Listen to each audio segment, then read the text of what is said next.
order. We are going to do a roll call vote because we have people online, and we have a quorum of 5. So, Chris? Here. Pat? Here. John? Yes. And Nancy? Here. And Kyle is here. So welcome, everybody. I'll quickly go over the agenda. We're going to have public comment, liaison reports. Colliers will do a financial and schedule reviews, and we'll vote. We'll have an MSBA PFA amendment. We will do DD documents and vote. We have a value engineering list, approval of prior meeting minutes, and then discussions on future agenda items and next meeting dates. So we will start with any public comment.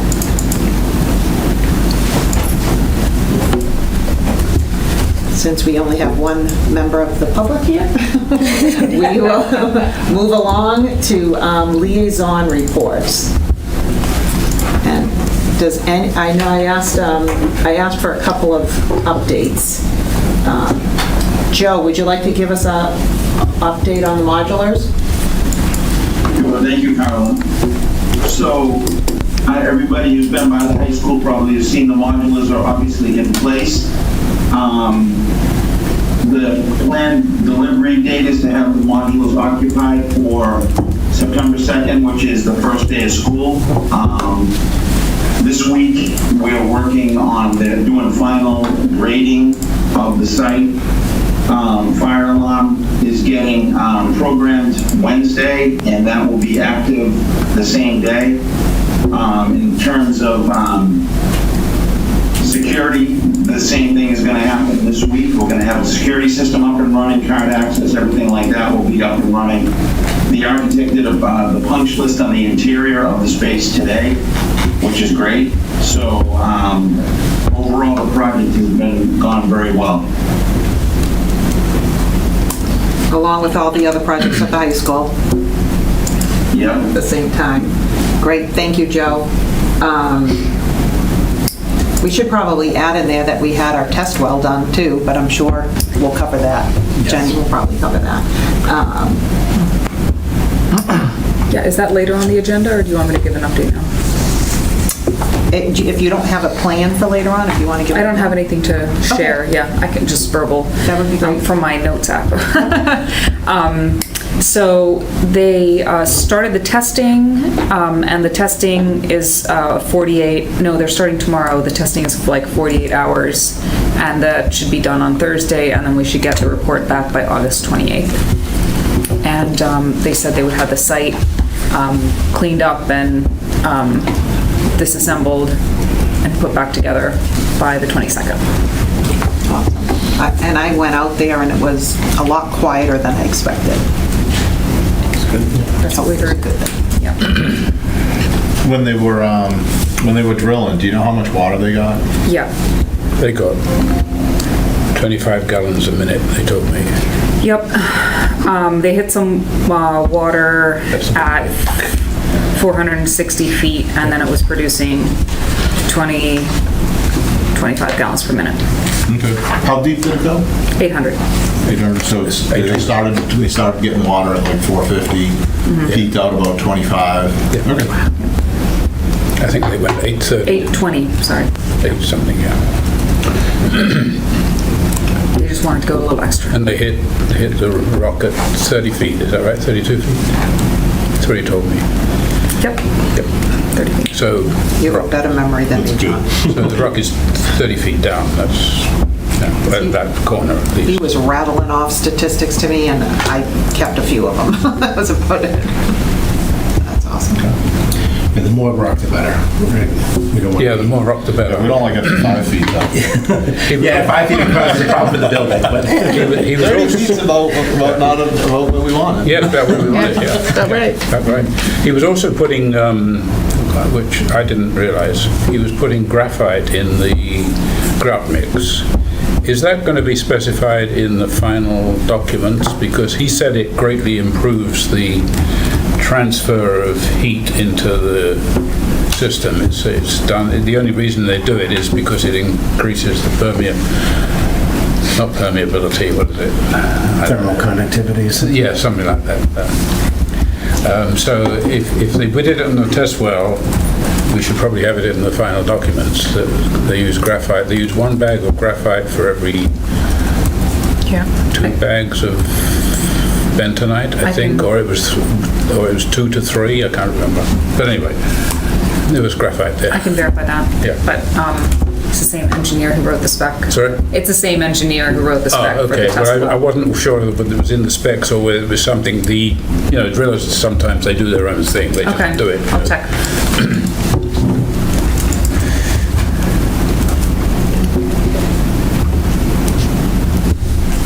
Just want to, I don't know if this would fall under liaison reports, Carla, but I just wanted to bring up a suggestion, something we're doing on the recal project, where, we get a lot of information right before the meeting, particularly financial information, and I thought it would make sense to set up like a working group that would review basically any commitments and payments that the town's making.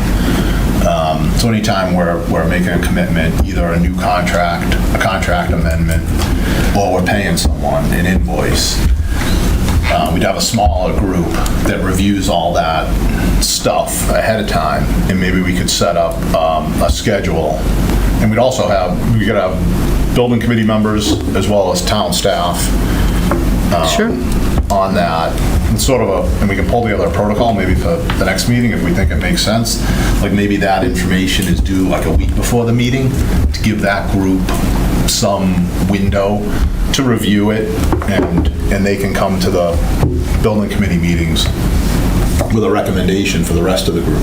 And everyone can still review everything, but when we get stuff, like for a Monday meeting, the packet would normally go out on a Thursday. It's just really tight.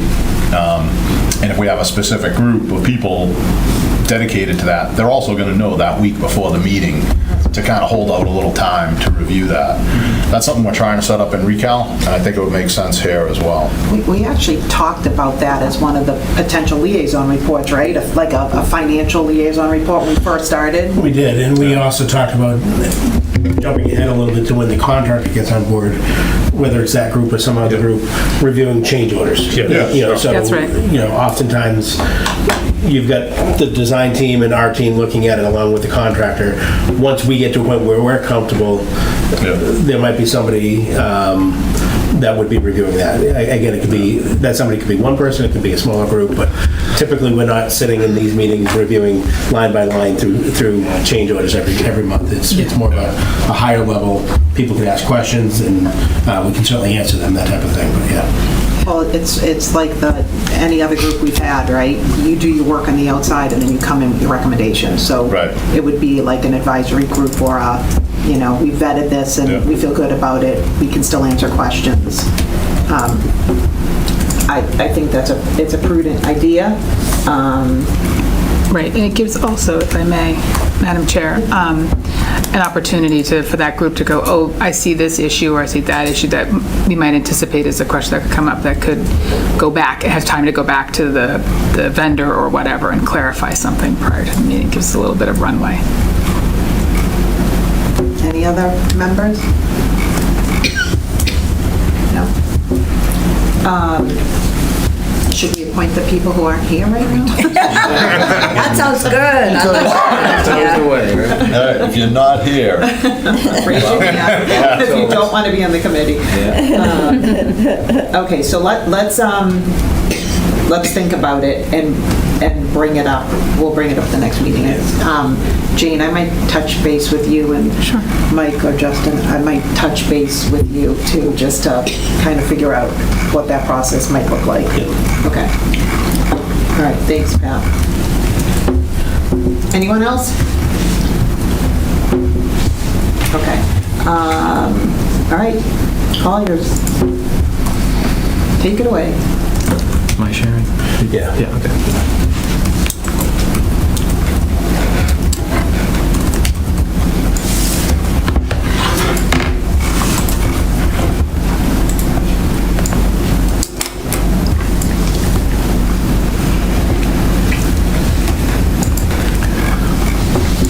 Good.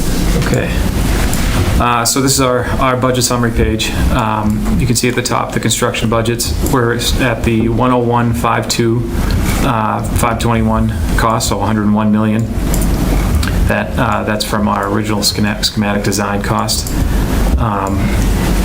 As you move further down the page, you'll see under architecture and engineering, these two sections right here, and what we've built to date. So the total being built in architecture and design engineering is 2.2 million, almost 2.2 million. And then under administrative, it's 1.6 million. Justin, can you close the side screens and make it a little bit bigger, easier to see? Is that possible? Good bill on that, too.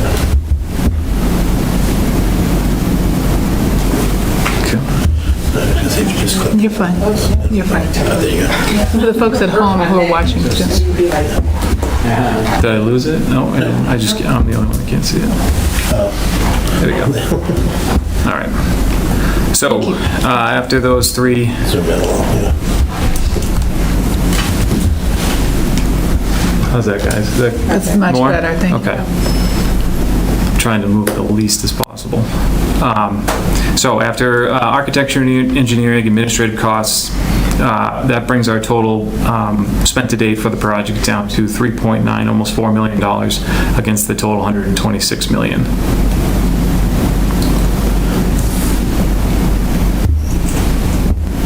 I should be able to just keep scrolling. There we go. This is our project budget adjustments. Typically, we would have anything before 2025 hidden, but it's just the way the report ran, so make sure that's not the case next time. This one single budget adjustment, I believe, was for the site survey from AE closeout. So this was a budget adjustment from Amendment 18. So I think we have a few other commitments, but that's the only one that needed to adjust an individual line item. So these will be hidden next time, just to keep the log tidy, but you can see these are all 2023 and 2024. So first commitment here is for the LBA's amendment number 18 for $24,750. This is for a supplemental survey for Charles and Haverhill Streets. We'll keep going through these and I'll have you go through that. Then some of these are also part of the modular cost. In order to make sure that we have all of, we worked on this week getting all the contracts and everything we need as far as committed cost that's going to be applied to the school budget. So we'll have all these costs up here, and now moving forward, once we have any invoicing, we'll be able to directly invoice the project without any issue. Yeah, so you might remember last month we had talked about with the modulars getting going that we needed to make sure that we had all the paperwork in order. So our team worked along with Jane and Matt and Joe and his team and everybody to kind of pull together all this information. We will review it, add cover sheets to them, and bring them forward here. So we're going to look at the commitments, get those approved, and then from there the invoices can just kind of follow after that, basically. I believe a couple of these contracts are considered house doctor contracts, so when you look at the commitment, or the document we have listed as a commitment, it will be an invoice because that's the value that they're working to. So we have a couple from the Daily Times Chronicle. This is Module Leases contract for $714,000, and then painting for $3,000. Then the architects, I believe that's a change order from the architect. Yeah, so they had, in their contract, they had the ability to bill for reimbursables, but they didn't have a line item to bill it against. So they had some reimbursables. We talked with Joe and his team, and he was good with it, but we just needed to create a budget line so that they could actually account for that, basically. So that's why that's in there. This is reimbursables for who? And reimbursements for GNAP or GNAP, GNAP, okay. the modulars architect. Yeah. Is it GNAP? Gina. I always want to say GINAP. Yeah, GINAP, I say it hard to spell. Yeah. Gee whiz. Gee whiz. All right. Then we have a couple for cleaning and for a Knox company. And I think the cleaning is actually, they use the cleaning company to do the moving.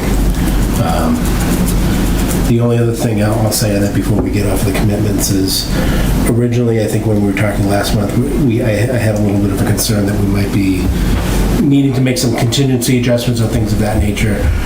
As we got into it, I reminded myself that the initial GNAP budget was $85,000. That came from the feasibility phase. So it came from I'm going to call it the miscellaneous line of feasibility. So because we didn't have that in the modules, we actually still have, I think if you scroll up, maybe about $20,000 or so left in that. In what? In the modular line, if you go back to the very first page. Yeah, so if you look in that 40 section administrative cost down towards the bottom, swing space and modulars, about 4 up, there you go. The original budget was $750, that's what we had talked about in here. To date, with all of these, assuming that they're approved tonight, we would have had a commitment of $732,585, which leaves about $17,000 still there if there are any other amendments or ad services or stuff like that. I do know in talking with Joe, and I think he said it earlier tonight, that there's still some work for wireless access points, and I think some data, and maybe the cleaner's coming back in to do one more move. So there's a couple other things that we will be working towards that, and once he gets those together, we'll present those basically at the next meeting once those are all pulled together. Make sense? What's the cost per square foot for the whole thing? For the modules themselves, I'm not even sure that the size of those. It's just a number that I like to keep in my mind. Is it 2 classrooms worth? It's 2 classrooms, but part of it was a It's like 4 commitment rooms, that yeah. we made, that when the money was appropriated for those modulars to town meeting, it was, we're gonna kill these things, we're gonna use them to death. So I think that played a role in our moving of them as well. Keeping that commitment to town meeting. Yeah. Joe might know how much that the area, square footage is of What's the those square buildings, I don't know. Square footage. I would say round numbers, it's probably about 1,000 square foot per classroom by the time you have the classroom, a little quarter to it and stuff like that, right? Maybe a little bit under that, so that'd be $375 at $750. It's a hell of a price for moving a, Yep. not buying a building, but just moving a building. Yeah, but to build it probably would be at least that much, if not more. Put a new building. Yeah, yeah. And we'll use those for... Till they die. Exactly. Was that? We'll use them for a long time. I do have some pictures of them too. I took some this morning. So yeah, I know. We wanted to move them once. Yeah, I know. Yeah. It's just a hell of a price. Yeah. Half the price of moving them twice. What's that? It's half the price of moving them twice. Yeah, that's right. So that brings the total committed cost to $16,853,715.44.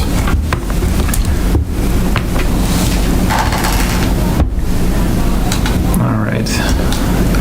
We have for our expenditures, we have LBA's invoice, which was through June, I believe, services. We're pulling, as far as I understand, we're going to be pulling this invoice right here. Yeah, we had a couple of, an adjustment that has to be made to the Collier, so we're going to pull that one this month. We'll represent that next month. Okay. And then we have the invoices for the modular building being the Daily Times Chronicle. I already forgot. GNAP.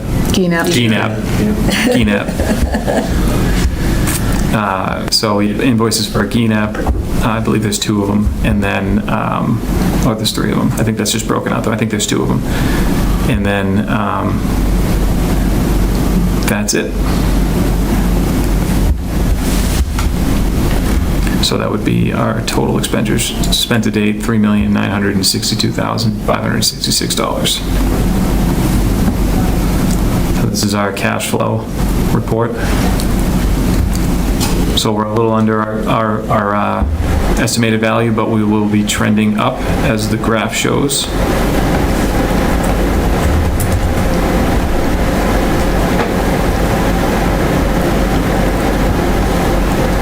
Just starting to lift off here, so. I like this graph. Any questions on budget-wise before I move on to schedule? Before we move on to schedule, do we want to do the votes? Should approve the, Do the votes first? Okay. Yeah. please. Pay.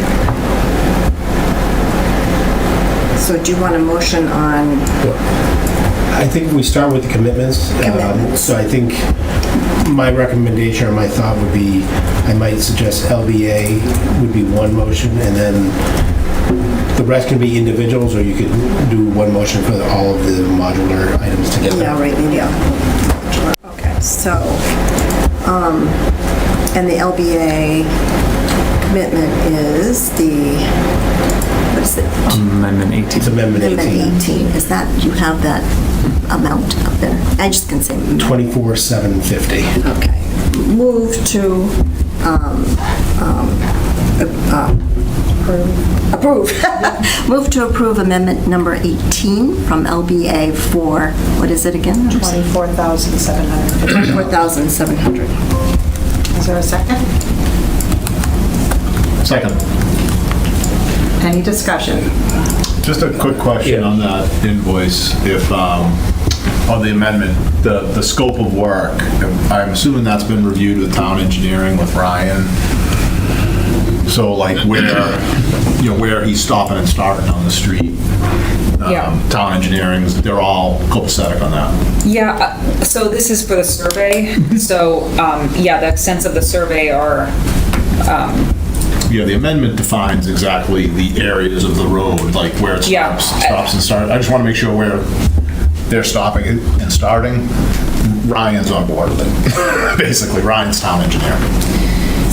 yeah, I don't know if we have reviewed the survey extents with Ryan. We have reviewed the proposed work extents with him, which are the same. Yeah. And I think that as part of the design process, we're probably going to be refining where, like, what those extents are of the work. Okay.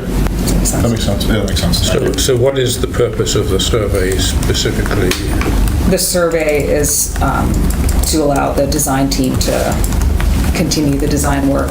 We haven't surveyed all of Haverhill Street. But is this for making changes, physical changes to the street, or is it just for kind of a traffic study or something like that? No, yeah, the project is contemplating making more extensive improvements to Charles Street and Haverhill Street. No, but new paving, new sidewalks, new Exactly.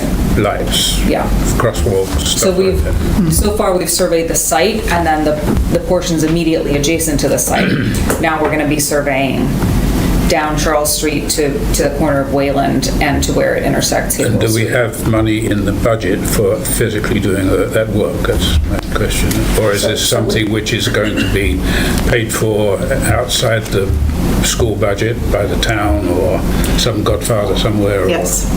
We talked about having this work done, the design for that whole area done under this project, but then defining what was actually necessary for the school, and then what the town wanted to do.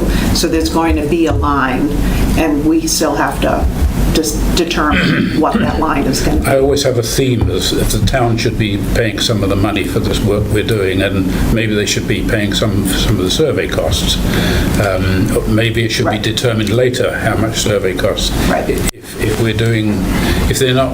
we are not paying for all of the work that's been done because the town wants more done, Right. then maybe they should chip into some survey costs. I'm always on this theme, Yeah. as you read, that the town owes us something. We don't subsidize the town, which should be taking money out of Right. restricted Proposition 2.5 funds as opposed to new tax funds. Right, and that is definitely a consideration for the design piece of it. We just decided to get it done with the people that we have now who are working on the project. And then that whole area needs to be determined. If you've sat in our meetings, it's been interesting because everybody comes with different wants and different positions on it, and we definitely need more eyes on it and more people kind of figuring out what needs to be done and how it needs to be divided up. And if I can, John, I'm typically, I'll say more on the same side as you are when it comes to that, like making sure project funds are for project only. Yes. But I will say that I think what we're trying to do here is solve school-related issues. Like it's work on Charles Street, it's work on Haverhill, but it's because Charles Street, for example, is very congested during drop-off and pickup. So a lot of what Jenny and their team has done is try to pull as much of that into the project, into the property as we can. But we've also seen that if we actually make formal parking spots on one side of the road and we adjust the lanes, people won't be parking on the other side. So I think, to your point, it is town properties, but it's to me, it's kind of solving a school-related project problem. So I think that's why I was comfortable with making the recommendation of looking at it, at least from the project perspective, as long as it can be afforded within the overall project. So I think right now we're looking at the design. Our recommendation is to kind of keep those numbers, keep checking those numbers as the design progresses, but don't take any action until we have the contractor on board, we see where the overall project is, and then you folks collectively can decide, is that where the project stops, or do we have funds available? If we do have funds, are we paying for some of that, all of it, none of it? Again, there's a much larger discussion which will probably be happening June, July next year, after the contractor's on board. I think you're absolutely right. From project perspective, we're always looking to keep focused on the project. But I do think, especially this design part, is truly, we're trying to solve an issue that it's been an issue for a long time. It's not that the new school is creating this issue. In fact, the new school is already making this issue much better. But we're looking at other things there. When kids are leaving the site and walking down the street and stuff, that they're not crossing with cars on both sides, things like that. Yeah. So. I mean, the real issue is every dollar we give away to something which is not strictly related to the school, there's a dollar less we can spend on the school. Yeah. And you have to reduce your finishes quality and stuff like that. And we're not going to do that, but we're going to be talking about that in a little bit. We do have good news on that side, but you're absolutely right. But some of this is definitely like the curbing and sidewalks immediately adjacent to the property. I think it's project that should be part of the project. And we are, the school is increasing its enrollment, so you are increasing the number of people going to that school. So there's definitely a line somewhere. Yeah, that needs to be drawn. There are issues, but we shouldn't roll over and play dead for every dollar that comes as a request from the town. I'll give you an example. Our town planner is in there, and he has a different perspective because he knows what kind of things need to be done to get grants. So he is aware, and he was talking about certain things, and in my head I'm saying, do we really need that for a school, right? So in my head I'm saying, okay, if you want that extra, that cost should go to the town. But at least he's part of these conversations where he can say, hey, look, there might be grant opportunities here. So he's in on the project now, which I think is good, so he can start exploring that piece of it as well. So, but I agree with you, there has to be a very clear line of what's really important for the project. Okay. Move on to the rest of them. We got to vote. Oh, Yeah. that would help. That was discussed. That would help, I'm sorry. We got a little sidetracked. Yeah. I got about the vote. It was a good discussion. Right. Yeah. All right, time for the vote. Chris? Yes. Pat? Yes. John? Yes. Nancy? Yes. And Carly, yes. And the motion passes. And another motion. Do we want to lump all these together? I can list them out, the I can total. give you the total if you want. Yeah, I've got it here too. I found them all and I can do it.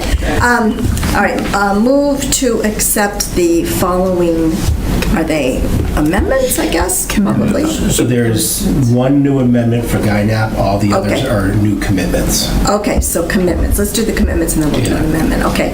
For the following commitments, Daily Times Chronicle for $354, Daily Times Chronicle for $348.10, Modulease for $714,400, GNAP Architects for $10,447.73. I'm sorry, didn't mean GNAP. ADF Painting Company for $3,000. We'll do GNAP separately. Complete Cleaning Company for $3,500, and Knox Company for $535. So that total is $722,137.10. Perfect. Now okay, sorry. I'll second.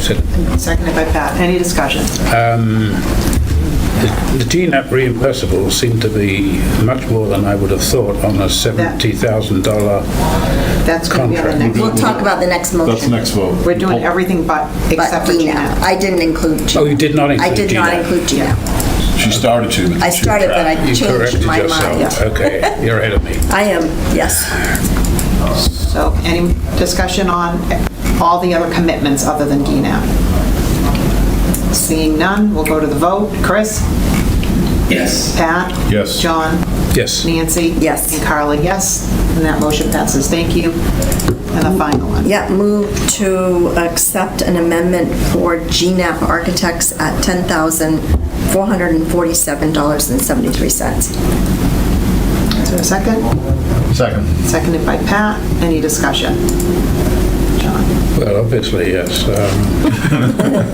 They seem high. I mean, I didn't vote for, I voted no for GNAP to spend the initial money, so I'm in a kind of a strange place here. What's the $10,000 for costs? Do we know what they are? I'm sure they're in the document somewhere, but I haven't looked at it. It appears the lion's share of it, really the entirety of it is civil engineering. Hancock Engineering, civil, Right. $9,000, and then That's not a GNAP. reimbursable, surely. It wasn't included in the base contract, so it was submitted as a reimbursable expense, as an external. And it was, like you said, it was $9,000 for Hancock, and then it was the architect's markup on that to get it up to Civil engineering for doing what? Doing stuff at the high school? No, New utilities to those modular classrooms have bathrooms because they're Okay. kindergarten classrooms. So why wasn't that included in the original? That's not a reimbursable, let's put it that way. That's a design. That's a part of the design. Was this done by the house doctor contract originally? So Yes. they're entitled to have reimbursables, so that would be Okay. something over and above what the house doctor contract says, right? I could so, see that. John, your concern is that this should have been included in GNAP's house doctor contract? Yes, we voted $70,000 for GNAP, and I thought for the design of moving the modulars from one place to another, right? That was a design number. Not the work, but the design number. Let's ask Joe. Now, is this $10,000 for actually doing physical work in the ground, or is it for design of the utilities? I think it's civil engineering. It appears to be That was the design for the modular classrooms,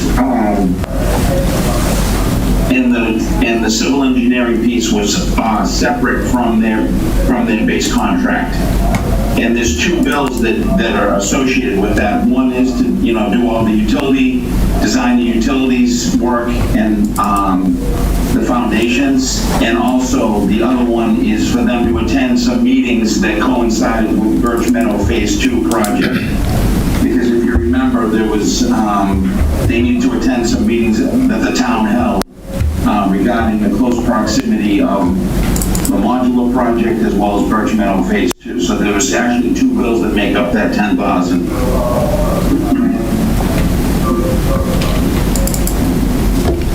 So this was for design work, Joe, right?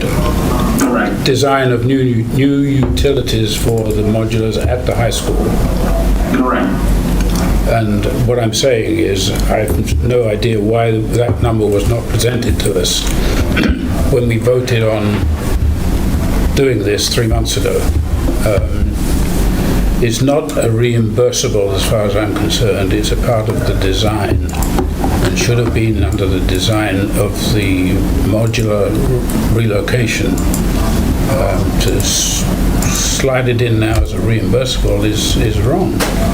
It's not a reimbursable.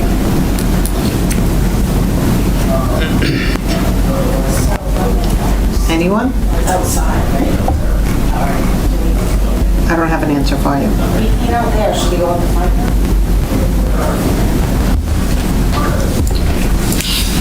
Can we get an answer sometime, or what? Can we? What's the question? Why wasn't it included? Well, why would it now be included as a reimbursable as opposed? I'd have to check the GAP contract, but I'm pretty sure that their contract is for architectural services. Civil engineering and HVAC are not included under their house doctor contract. So if we bring anybody in, it's a reimbursable to do that.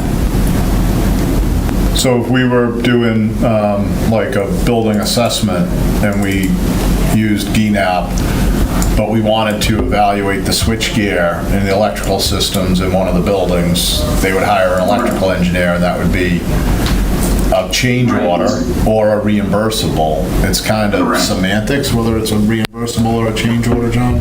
I agree. I think it's technically a change order, not a reimbursable, but it's one and the same.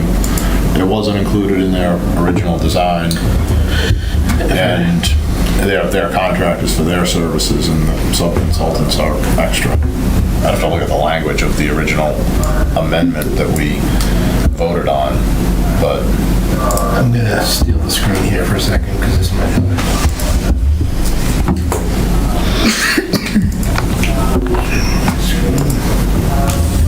So this is the actual contract.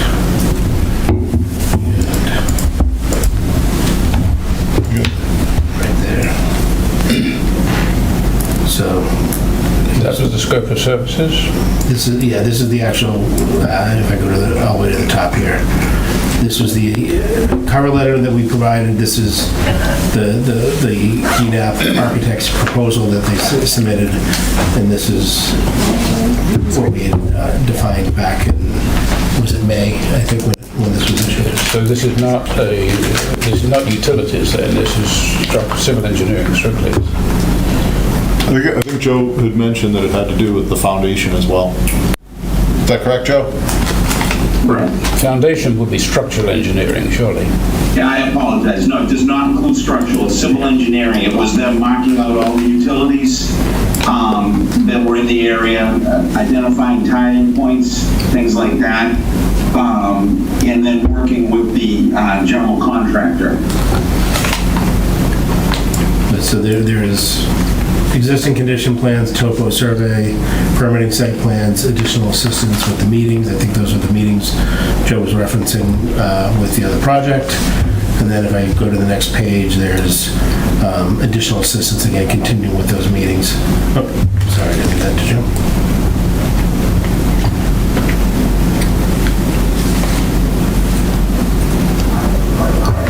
So this project all went through conservation, right? Yes. Yeah, it must have. Yes, it did. So there's probably some things that GNAP couldn't necessarily anticipate that would be requested by. Okay, I just think it's unfortunate that we've got, a reimbursable expense, which is so high, had it been $500, it would have been a big deal, but $10,000 on a $70,000 contract is more than I've ever seen before. Yeah, to your point, I think maybe calling reimbursement, I think they only call it reimbursables because the initial contract said civil would be falling under reimbursement. To your point, it's really, this is an amendment. It's actually amendment number 1. Whether they put it to reimbursables or they call it civil, it's still amendment 1 for the civil work. Okay. Thank you, everyone. I was a little confused, so thank you, everyone. Go to vote? Time for the vote. Ooh, we got the A-team here tonight. Chris? We'll come back to Chris. Pat? Yes. John? Yes. Nancy? Yes. Carla? Chris? Sorry, I was muted. I said yes. Thank you. And the motion passes. Thank you, everyone. Thanks for keeping me in line. Okay, so we're done with the financials, right? Well, do you have Invoices. to acknowledge or vote on the invoicing To vote. for GNAP? So just so everybody's clear here, as you look at the screen here, what we try to do, just to try and make it a little easier, hopefully, is the Colliers one we're going to remove. We talked about that already. The 2 LBA there for June and July is broken out into various categories, but it's really just two invoices there. That's all the stuff that is not modular related. Everything from the gray down, from that red line down, basically is modular related. The gray box here with the first daily times and then the GNAP initials, those were on the log last month. We didn't really vote for them because we said we were going to bring back the commitments to you this month, but they were on the log, so we didn't want to make them not gray, but we didn't want to completely gray them out because we did want to talk about them. So that's why you have kind of a semi-smaller box. Just it was to remind you. The other thing we did highlight in yellow there, I think I mentioned at the beginning with the GNAP, the initial contract was through feasibility and schematic. So if you look at the cost codes for those, they're different. It's 40-810, and then it's 0004-000. When we showed that last month, that still had that old code. But feasibility has been closed out, so that amendment is going to the new line item, which is the swing space modular line item. So we are going to have to follow back on the last pay submission number 7 and just do an update there. So again, just full transparency that it's not a big deal for this group here, but just letting everybody know that we're going to be working through that, and that is going to be updated. But if you look at last month's and this month's, that yellow highlight, that's a little different. But other than that, these are all the invoices that are going along with those other commitments, basically. That makes sense. Like mine. That makes sense. Okay. We don't need a motion or anything. We do. So I would, again, Line suggest number? maybe 2 different ones. Okay. A motion, if I can, I would suggest the first one would be to acknowledge the LBA June and July invoices, and Okay. you've got the 2 invoice numbers there, the 222222, and then the Okay. 22349. 2349, okay. Move to acknowledge 2 invoices from LBA, 2222. One more. 2222. And the second is 22349. Do you want the amounts, or does it matter? I can give you the total. Give me the total, yeah, that'd be great. So the initial 22222 is $159,768.51. And the second one is $71,290.60 for a total of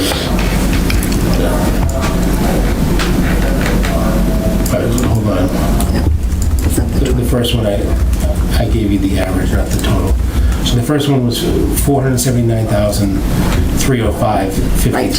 Yeah, I was going to say, there was a lot more numbers in there. The second one is 499,034.17. So, And the total of them together is 978,339.70. okay, accepted. Is there a second? Second. Discussion? Seeing none, we'll take the vote. Chris? Yes. Pat? Yes. John? Yes. Nancy? Yes. And Carla? Yes. And that motion passes. Thank you. All right. And then on the balance of these are all related to the modulars. Right. I can give you the total. Yeah, okay. Move to acknowledge the modular costs for the month with a total of $520,559.83. right. Second. And seconded by Pat. Any discussion? Seeing none, we'll go to the vote. Chris? Yes. Pat? Yes. John? Yes. Nancy? Yes. And Carla? Yes, and that motion passes. Thank you. What's that total amount again? 500? Sorry, the total on that? Yes, please. 520,559.83. Thank you. That brings us down to the company, right? That includes Knox, yes. Okay. Yeah. Yeah, just so everybody, I think we said it already, but on those invoices, the daily times, that was the bid and then the rebid. The GENAP is the architectural services and design services. The complete cleaning was actually moving costs. It's actually over in the notes on the side, but Modulease is the company that's actually moving the modulars and reinstalling them. The painting is to paint the outside of the modulars, now that they're in location. And then the Knox company is to provide a Knox box for the fire department keys.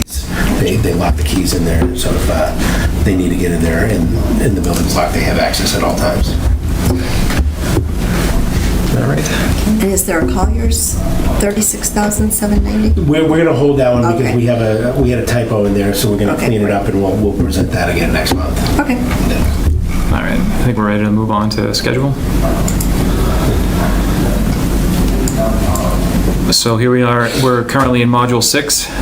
There is a little bit of that should have been an 8, but as everything tracks all the way through to the proper date, so this should have been tomorrow's date, 8/19/25.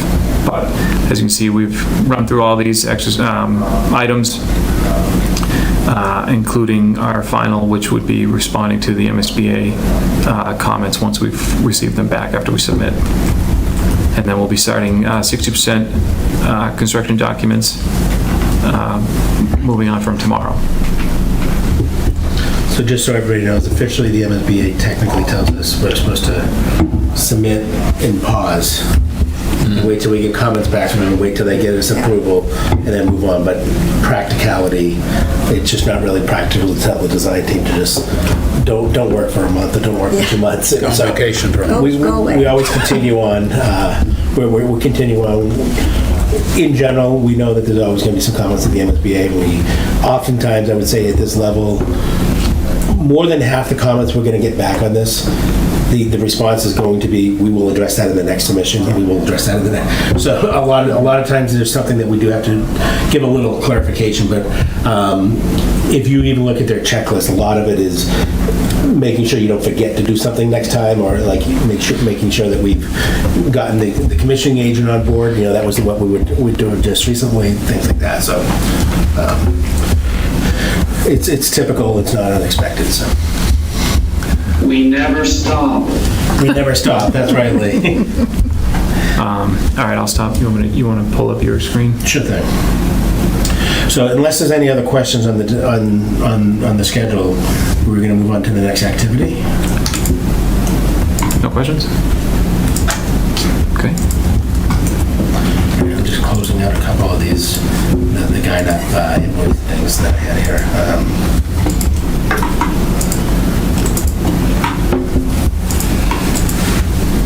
All right,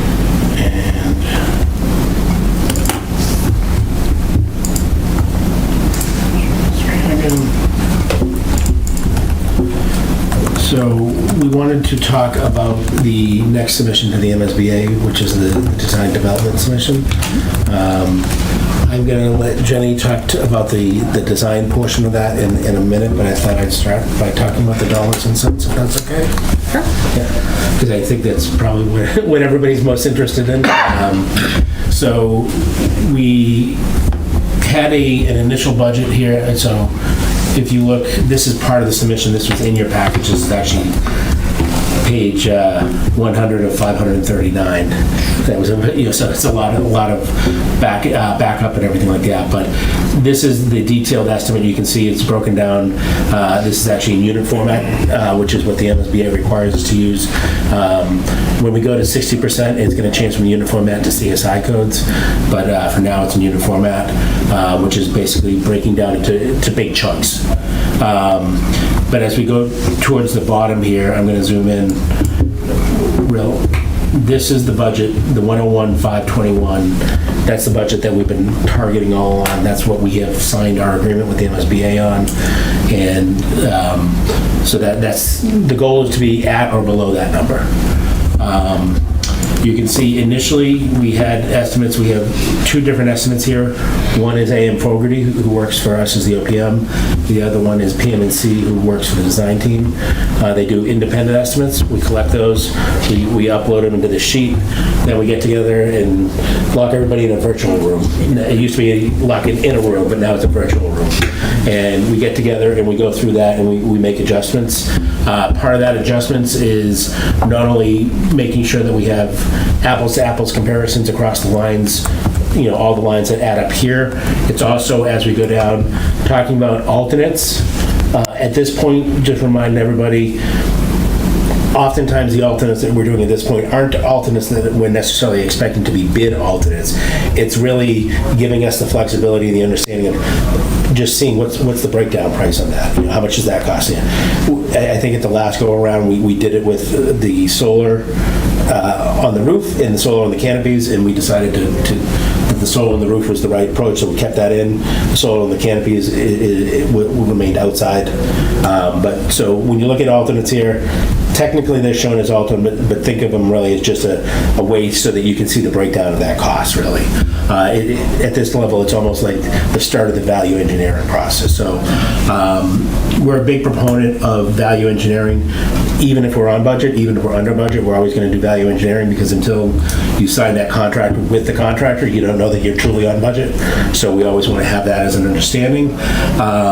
We did meet with the XLT group last week and shared this with them, so I'm sliding over here. I will let you know that we were hoping that this was going to be the absolute final number, but we're still doing a little bit of adjustments based off that off-site work that we were talking about earlier. John, it was actually a good segue into talking about this. So we initially had off-site pricing for Haverhill Street and for Charles Street as two separate numbers, but we had some of the off-site work, which is directly adjacent to the project, in those breakouts, and we talked internally and felt that it's more appropriate to have the work immediately adjacent to the site actually included in the number. The estimators did update that on Thursday and Friday, but one of the estimators was out on Friday. There's still a little bit of tweaking there, so what I'm showing right now is a reconciled number here, $97,553,146. I expect the number I'm going to show you tomorrow is still going to start with a 97, and it might even start with a 97.5. There's just going to be a little bit of a tweak there, but it's just trying to make sure we have that exactly right. So I hope that that's okay with everybody. The bigger picture here, though, is that we're still going to recommend that our budget, when we submit to the MSBA, is 101,521,394. We wouldn't recommend changing that, because, for example, if we change that down to $98 million right now, and then a year from now the bids come in at 101, that $3 million is all town share at that point. The MSBA would not participate in it. So we're going to recommend keeping it at the 101.5. The MSBA will ask that. That's going to be one of the questions they ask. Why are you keeping the budget up? And the answer is always because it hasn't been bid yet. So it's appropriate to continue to march towards a number lower than that, but with that as our upper limit. So in general, like I said, that 97.5 is basically the number. There's just a little bit of fine tuning on that offsite stuff. Looking at the two numbers from the estimators, 97.6, 97.4. I don't know that I've ever seen two estimates that close on this size of a project. Being within a couple $100 grand is basically the same number when you get down to it. And it's about $3 million. How are you figuring in uncertainty about tariffs and stuff like that? What's the philosophy? So we had some discussions on that. So currently we're carrying design and pricing contingency of 5%. So that's just really what they need to, in theory, just finish the design, if you will. All the details that are going to be added in through that. In addition to that, that's this line F right here. You can see that right here. In addition to that, we have an escalation contingency here of an additional 4%. So we talked with the estimators and asked them specifically the tariffs, and that's probably even more hard to nail down than escalation. But we felt that the 4% that we're carrying in there for the escalation would be escalation/tariffs, if you will. Okay. It really is mostly escalation, if you will, but just not knowing where the tariffs are going to be. We're going to continue to evaluate that. We're going to continue to understand that. When we go out to bid, we're going to make sure that we have internally, that we have a list of what tariffs are actually out there right now. Justin and I are doing a job right now where when it was bid, the tariffs for steel coming from Canada were 25%, and they're currently 50%. So that delta, that 25 delta is something that we're having some discussions with the contractor on. And that's something that we're going to continue to evaluate. If I may speak, John and others, that's why we're so pleased, actually. I'm very pleased to have an estimate that is tracking, 3 million or so lower right now. I haven't been in that position for a little while because of the pandemic, and now things are settled a bit. The fact that it's tracking low is because, I just want to say this to the committee, I think, for one thing, I think some of the efficiencies in our design are actually coming out in the wash now a little bit, because now, by the time they get to CDD, they get to really price it by what the building is. And secondly, we've been very, very disciplined, not adding money, but always choosing the economical approach, or the approach that will make you happy. And as Pat knows, even when we looked at the exteriors, we made decisions that were wise, and we listened. So I think those are all reasons why we're tracking lower. If there's always uncertainty, so if 6 months it goes up, it's really nice for us to have a little bit of some wiggle room if there are crazy tariffs that happen at that moment. Also, like when Mike talks about putting together a VE list, we put it together a VE list so that we have $2 or $3 million worth of items, possible items, that could be taken if we get in a bind. Right now, I would probably tell you that we're not in a bind. We're actually tracking very well, and we're making good decisions. But that's what this list is for. This list is not, if there is something on the list that we actually should change, we just change it. But for the most part, this list is things that would decrease the value of your project differently than it is now, except for something like the generator, which may be a great choice for you. So I just want to say that that's why we do that. When you think about that way, we have, say, $5 million worth of contingency in case things go south in 6 months. That's how I like to operate, and I know that's how you like to operate. So I just want to commend everybody for staying honest and for working so hard, and we're going to keep on track. I'm done. So just to maybe piggyback on Lee's discussion about the VE, so we do have a VE log here. We've got a little over $2 million of items on there right now. we're continuing to evaluate those. We have kind of summarized them into Category 1, Category 2, Category 3. I think if you remember, we talked before, Category 1 are things that we feel would not impact program or operational or long-term costs, kind of easy things to accept. Category 3 are things that will really affect program or will affect long-term operational costs, and we would probably never recommend doing them.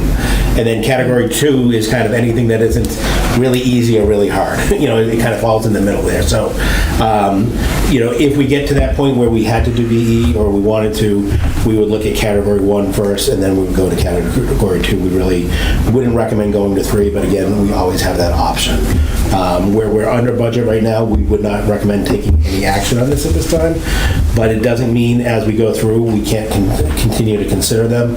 I will let you know that oftentimes, especially at this point, when we get to 60% and we go to do it, and we go to this, we're going to start with this list, we might realize, oh, number 6, we ended up doing that anyway, because it was just the right thing to do, or something like that. So just because it's on the list and we're saying we're not taking action right now, doesn't mean if it makes sense, we're not going to adjust the design accordingly. They're going to continue to do those adjustments as they see fit. But again, we're just trying to make sure that we even though that we're under budget by about $3 million, we have a potential here right now of $2 million worth of other items that we could talk about. But I don't know that we really wanted to talk about any of them, with maybe the exception of the generator.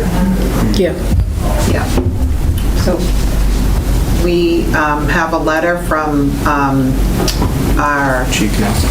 Yes. Go ahead, Matt. Yeah, so we did, we talked about this a little last meeting, so I spoke with Chief Nelson. I asked him for a memo. I just got it today, so it's not included in the packet, but we'll make it available. And it basically said that the generator and the emergency shelter is not needed at the new Killam, and it's more appropriate at the in the recal project. And that's because the recal is a replacement for the senior center, and that the senior center, Pleasant Street Center, was always our emergency shelter anyway, and it's just more appropriate. It's better not to have it in a school building, and to have it as part of recal. So that's the plan. We're going to move forward with it in recal, which is recal knows about that as well, and we've predicted that, and so it doesn't have to be included in our projects, which is, I think, will be a savings on this project, the school project. Excellent. So right now, if I can, and Lee or Jenny, please correct me if I'm wrong, we have a 750 kilowatt generator right now, and that allows us to do shelter in place, not an emergency shelter, but shelter in place of the students. Exactly. And the thought was, if you didn't really feel that shelter in place was required, we could reduce that generator from 750 kilowatts down to 400 kilowatts. That's correct. Yeah, let me answer that one, because I went through the whole process with John and the engineers in the room. I went through a good process with our mechanical engineer, and I said, we want this building to be completely resilient to power outages, to safety of people, but also, and obviously all the safety systems, but also safety of equipment. So if you lose power, pipes don't burst, the equipment doesn't go bad, and what we're taking out of it is the ability to heat. And it even includes keeping the refrigeration going, so you don't lose all your food and stuff like that. But what it doesn't do anymore is keep your kitchen running if the power goes off, or keep the parts of the building open, like the cafeteria or the gym, for shelter and sleeping and all that kind of stuff. I first had to make the list of what it does, and it's a very extensive list of safety and resiliency. It's exactly what you would want to do. And I was surprised at how far the kilowatts went down to 400, and then we went to the estimator a couple times, and well, that money, how much savings there are, wobbled a little bit, Carla. It's because they needed a very specific narrative from the mechanical engineer of exactly what the difference was, what systems were being changed. And it was about $500,000 difference. So if you don't need a shelter in place, this is still an extremely resilient and protected building in case of any outages or for safety. Yeah, Lee, I think a lot of that it has to do with if it's shelter in place, you have to keep the room tempered. If it's not, you just have to keep the building from freezing. Right. So you're not keeping it at 68 to 72. You're keeping it above 32, and that's a big We're part. running whole parts of we're running a third of the building for shelter in place. Yeah. Like full on electricity.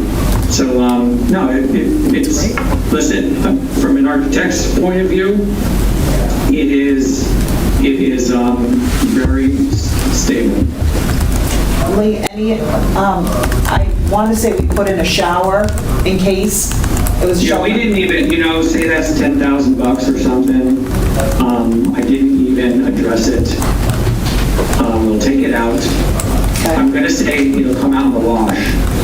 We'll take the shower out. If the school wants to take the shower off, no. It's just attached to a bathroom. So if they actually want to keep the little shower in there, they could, in case somebody rides a bike or something like that. We'll talk to them about that. Fair enough. And sure, anything, we didn't add anything else other than the shower and the generator. Well, yeah, so the generator attaches to a lot of systems and a lot of wiring, a lot of stuff. And that's what comes out in that 500,000. So it's not really just the generator. Yeah. And there's a lot of tentacles that go out into the building that don't need to be there. Okay. And so that's why it's such a substantial savings. And boy, I'd rather you take this than a couple other things. Okay. That's great. All right, we will send you this letter so you'll have it in writing. Well, are you guys in agreement with this? So Lee, I think, Lee, I would say we might want to hold off on the official vote till next time after the submission because we don't want to be adjusting the price down anymore. But I think that the committee should take it under consideration and we'll maybe, we'll put it as an agenda item. Yeah, for that meeting. sounds fine. I wouldn't vote on it tonight. We just got it today. Makes sense. Yeah, especially where you just got it, yeah. But if you want to straw poll the room, I think you should be designing to a 400 kVA generator building. Yes. All right. Yeah, I'm going to vote against not taking money out of the building. Yeah, so that's, again, great news, so. Right? Yep. All right, so, Do you agree, John? I'm thinking about it. It's a tough decision in my brain. Yes, it's really tough. so that's really the finances in a nutshell. We're gonna get the updated, let me just look at, I'll show you one more thing here. Mike, can you Just one other comment, just a reminder that Killam now owes Recal one. Yeah, right. There you go. Come on. Softball game. Everybody in the same Is there a team. conflict of interest here? we'll vote no on both. Yes. The only other thing I wanted to point out, again, you had it in there, we did have some other small alternates here that we're looking at, but the last two, the off-site work at Charles Street, we were showing 1.7 here, and we're showing the off-site work at Haverhill at 1.5. Those numbers, again, might tweak just a little bit, but order of magnitude, we're talking about a little over $3 million worth of potential work, not adjacent to the properties, but extending up and down Charles and Haverhill. I think we have about 700 or so in the project. Again, that's the numbers that we're just trying to finalize, I think, overall, to get us to the final number. But the recommendation is that we let us get that final reconciled number. That's going to be, again, starting with the 9 and the 7. I still think that's, but we're going to recommend moving forward with the budget of 101,521, 394, which matches what we've signed to date with the MSBA. Do we need a vote on that to confirm that, or are we good? I think what we're going to do is, Vote the whole Jenny might package. talk a little bit about what else is going into this package other than, Yeah. because the estimates is certainly one part of it, but just, Yeah. all the other parts that are going into it, and then what we're going to ask is for a vote to authorize us to submit it to the MSBA. Yeah, could you just clarify one thing for me, Mike? The state contracts used to have a clause in them which allowed for increase in prices even after bid for inflation of certain materials. Is that all gone now? Is that still? So that's one of the things I'm reviewing on that other project right now. So my understanding, for example, bitumen, which comes with asphalt, that has it's a very volatile market, and there's a value priced every day that a ton of bitumen is X, $650. I don't know what it is now, but it's a specific number. And when I worked as a site contractor, that was something that if you bid a job and oil was $35 a barrel, and then 8 months later oil was $100 a barrel, you would actually ask, and that was something that the state allowed. Yes. I don't know that there's anything else that the state allows. Are we for. under that rule is what I'm basically... Well, that's what, I think what we've got to do is, we've got a little bit of a guinea pig on another project that we're looking at right now, and what I'm going to suggest is we're going to figure out what's going on there, and we're going to use the lessons learned from that to help you, whether it's just be ready if and when we have to deal with tariffs, or maybe it's getting specific language within your contract that will protect you, or will at least identify those. Because it used to be steel and concrete. I don't think it was lumber. It was... Yeah, right now, I don't know that... I think it was cement. Cement was the big thing. So I think the way it is currently, Chapter 30, like Mass DOT and road projects, will contain an escalation clause that you can adjust the asphalt based on the liquid asphalt price index, which is different than it goes with barrels of oil and the cost of bituminous pavement. But this is a Chapter 149 building project. And that wouldn't apply. It wouldn't apply? I don't think it will, unless it gets to like a force majeure kind of a thing or something like that. Well, that's a different scenario. And the other thing is, we're talking about escalation. I don't think tariffs are escalation. That would be a different... Well, that's my question. Because your question is more about tariffs. Well, the question is, sometimes under Mass DOT rules, you could sign a contract, and after you signed the contract for a certain price, during construction, the price could go up, and that was perfectly legitimate. So you never knew quite what the final cost was. Are we under that system? I don't believe we are. Okay. I don't believe we are. And what I've got to find out, though, is if the tariffs were to adjust after you sign the contract, is that the contractor's responsibility, or do we have a portion of that? And that's what we're still trying. It's kind of uncharted territory, if you will, for us. Kind of like when COVID first came, the force majeure came out, and we actually did have to have some discussions with different contractors. I had some contractors that actually were able to expedite work because all the work in Boston closed, and all those people that were working in Boston were looking to go to a job, so they went to my other jobs out of the city, and they actually got work done faster because the schools were closed down, so we could actually go into areas that were occupied areas, and we were debating, like, it's March, if we take that area over, if the kids all of a sudden want to come back to school in May, we're not going to be able to bring them back in, and they said no, that's not going to happen, so they allowed it. So again, the good news for this project and for you folks is we have about 6 more months to kind of see where that's going, and to try and learn from what we're doing with other projects and see where it is. But my initial thought is that I think it's on the contractor, but I could be wrong on that. And I don't know, Pat, if you have any. The vibe I'm getting from the marketplace is that changes in tariffs, which is where we are now, where jobs were bid before steel. Steel is pretty tangible. Before the steel tariffs went in place, a 25% tariff went in place on steel. Right around the time there was talk of a Canada and Mexico tariff that kind of went on and went off. Kind of in a backdrop there, they applied a 25% tariff on steel across the board to any steel coming into the country. That kind of got not a lot of press, but it's hard and fast. It went out on a Friday afternoon to 50%. Again, kind of without a lot of fanfare. So right now, anything coming across the border, they're paying a 50% tariff. And that's what we're seeing right now.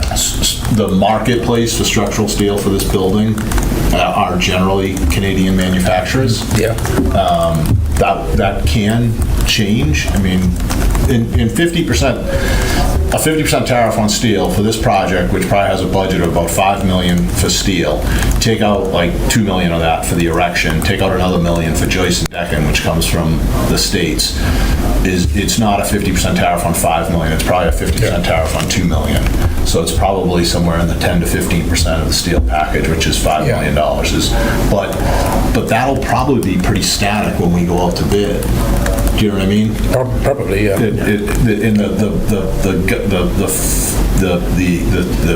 the extent that the industry has a finger on the pulse of this, they think it's probably going to sit at 50 for the foreseeable future.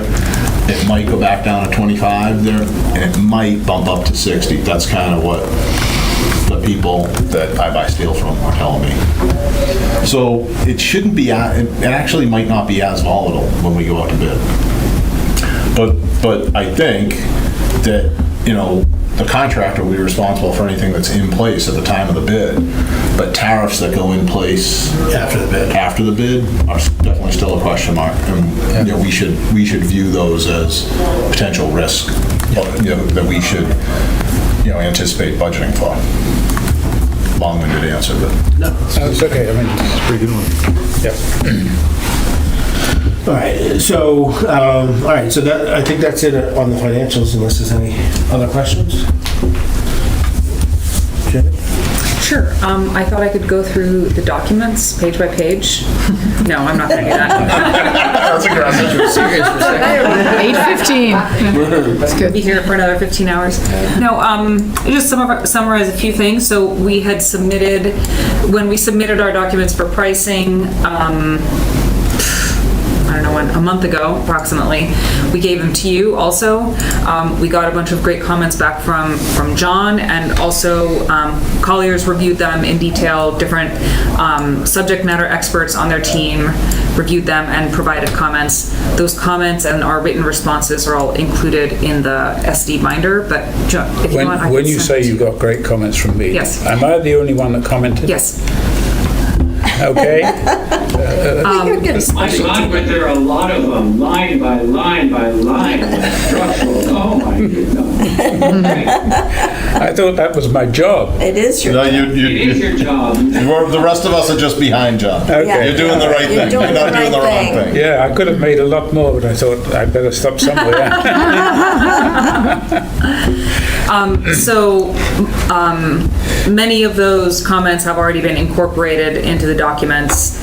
Some you'll see in our written responses. We said, we'll deal with this, we'll address this in the next submission. Or in some cases, we disagreed with your suggestion and we explained why. What? That's fighting talk.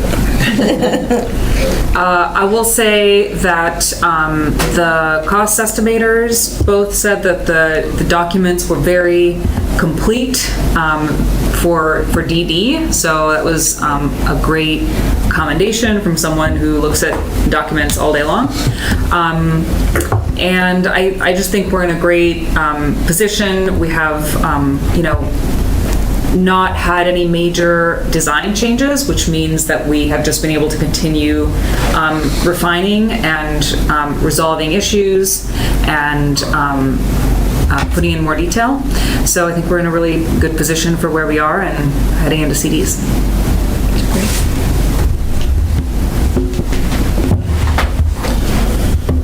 So we do have a large binder. I think there's still a little bit of tweaking, a little spell checking, and dotting the i's and crossing the t's. But for the most part, we're there and getting ready to submit. I did put that's just like the table of contents. That's all the different parts and pieces that everybody's, that goes into that 539 pages. And I think Jenny and her team and Lee and everybody have done a great job. They take the lion's share of this submission. We help. We add the cover letters and a couple other things, and we help kind of organize the estimate part. But even the estimates, I think Jenny did the detailed schedule for all the estimators to review everything and everything. So they've been doing a great job overall with that. So we appreciate that. But if anybody has any questions, we're happy to answer them. If not, we would ask if you could potentially do a vote to allow us to submit this to the MSBA. Any questions? Move to approve the proposed submission, is that right, to the MSBA, and it's dated August 19th, 2025. Module 6A, August 19th, 2025. I'll second. Seconded by Pat. Any discussion? Seeing none, we'll take a vote. Chris? Yes. Pat? Yes. John? Yes. Nancy? Yes. And Carla, yes. And the motion passes. Thank you. Yeah, Thank you, great- everyone. Great job.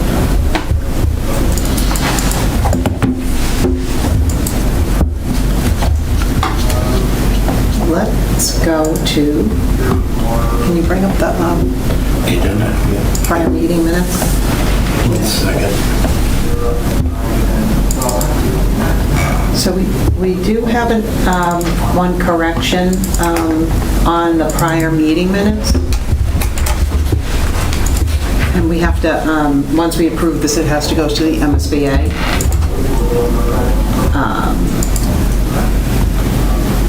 Yep, if you go down, when it calls out the vote on the June 17th meeting, it is keep going.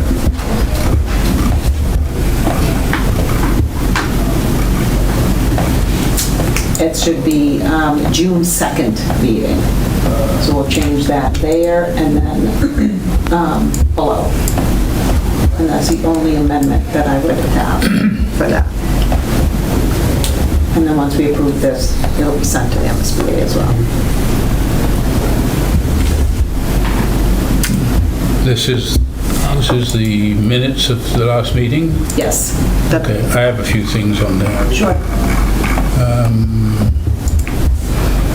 Go to the section which says, scroll slowly.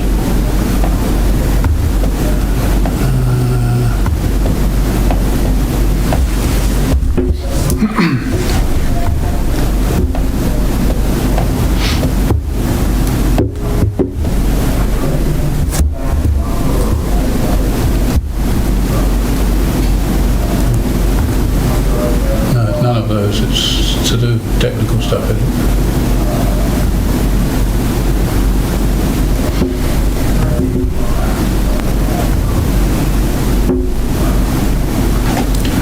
There were two items. One was a spelling issue.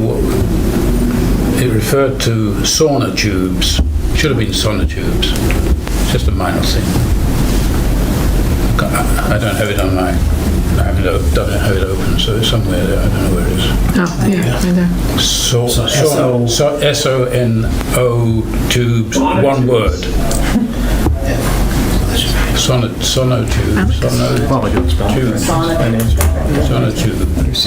So those you can take a sauna at the same time? Yeah, those are pretty good tubes. Yeah. Maybe the sonnet, the school? And the other one was at the bottom of something, see that word that says Sawtell? Sawtell. I had no clue what that was meant It's to mean. it's the Sawtell Hospice House. Was that? It's right next door. Yeah. SAWTELLE. I think so. Ah, okay, that's better. So let me just actually make those changes, then I can send it to you. SAWTELLE Yeah. House. Yeah. Yeah, Sawtell Okay, I Hospice couldn't... House. The other one, I think we had a brief discussion about quality management issues, which came from some stuff we were presented, which was kind of nonsense. I don't see any of that recorded here. My basic question was, is the design team adopting quality management things, and are you going with It should be in here ANSI? somewhere, John, but you had asked us to, what we said what we would do is get you a document that describes our and our team's QA procedures and our approaches. And I gave, I didn't, so you should put it into here. I gave Jenny a pass on that the last 2 weeks, putting that together because of this monster report she had to put together. So, But after that, we will put it together for you. Okay, one of the MSBA requirements is actually a quality control narrative.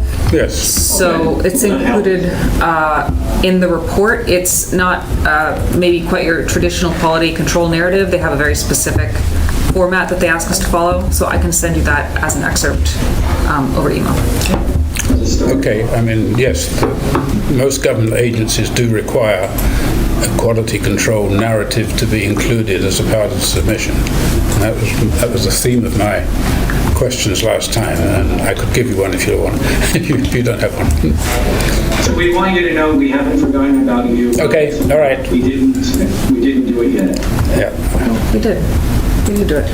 Right, and I did make Justin's name, the E and the R were reversed, so I just fixed that.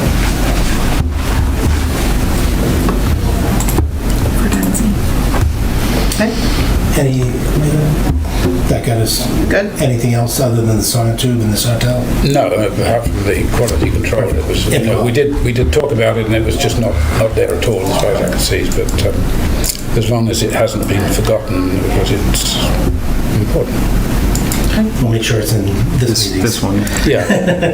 I mean, basically, there's an ANSI standard which you have to comply with if you're smart. ANSI 9000 or 9001 has been updated too, I think. Not ANSI, yeah, ANSI. And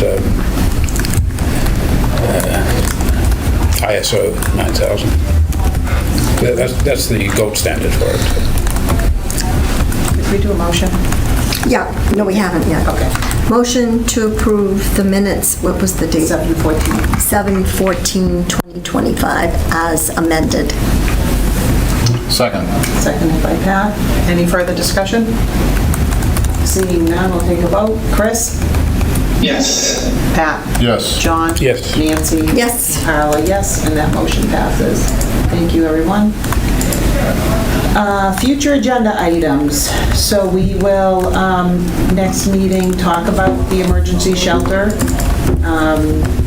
We will put the reorg for this committee on the next meeting agenda. That should happen every year. So everybody think about if you want to be chair or vice chair. No changes. And any other issues? No? Okay. If nothing else, I'll entertain a motion. Motion to adjourn. Second. No discussion on this one. Chris? Yes. Pat? Yes. John? Yes. Nancy? Yes. Carla, yes. Thank you, everyone. Very good. Thank you. Great job.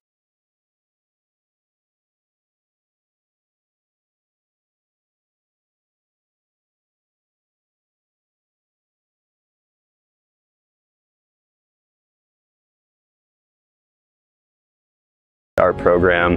I was really lucky to have a lot of great art teachers from kindergarten all the way through high school, and then I went to college. I went to Emerson, where I learned a lot more about art, got to take a lot of other art classes at other universities, which was great. So yeah, my whole life I've been pursuing art, and I've always really been drawn to it, and recently I've decided to try and do it professionally. 2 years ago, I was selected to paint one of the electrical boxes downtown. Mine is the one at the corner of Haven and